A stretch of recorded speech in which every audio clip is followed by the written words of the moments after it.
பிரிடேட்டர்ஸும் தான் வேணுங்கிற அளவுக்கு ப்ரே அனிமல்ஸை அடித்து சாப்பிட்டு நல்லா கொழுத்து போயிருக்கும். ஆனால் இப்போ இருக்கிற மாதிரி எப்பவும் இருக்காது.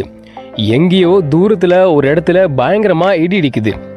மழை மேகங்களும் இடி இடிக்கிற திசையை நோக்கி போகுது. ஒரு வைல்டு பீஸ்டால கிட்டத்தட்ட 80 கிலோமீட்டர் தூரத்தில் இருக்க இடி சத்தத்தை கேட்க முடியும். மழை மேகங்கள் அந்த திசையை நோக்கி போகிறதையும் அது வாட்ச் பண்ணுது. அப்புறம் 50 கிலோமீட்டர் தூரத்தில் பெய்கிற மழையோட அறிகுறியும் அதால் கெஸ் பண்ண முடியும். ஸோ இப்போது அதோட இன்ஸ்டிங் இங்கேருந்து கிளம்பி மழை பெய்கிற திசையை நோக்கி போகணும்னு அதுக்கு அறிவுறுத்துது. ஏன்னா இது மே மாதம். அதுங்க இப்போ இருக்கிற தெற்கு சரங்கட்டியில் வறட்சி காலம் ஸ்டார்ட் ஆக போகுது.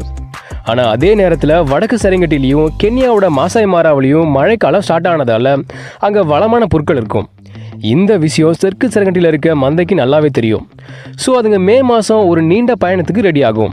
கிட்டத்தட்ட 2 மில்லியன் வைல்டு பீஸ்டும் 3 லட்சம் ஜீப்ராவும் தெற்கு சரங்கட்டிலிருந்து வடக்கு நோக்கி போகும். இதுங்க ஒரே கூட்டமாக போகாமல் ஆயிரக்கணக்கான தனித்தனி குழுவாக பிரிஞ்சு போகும்.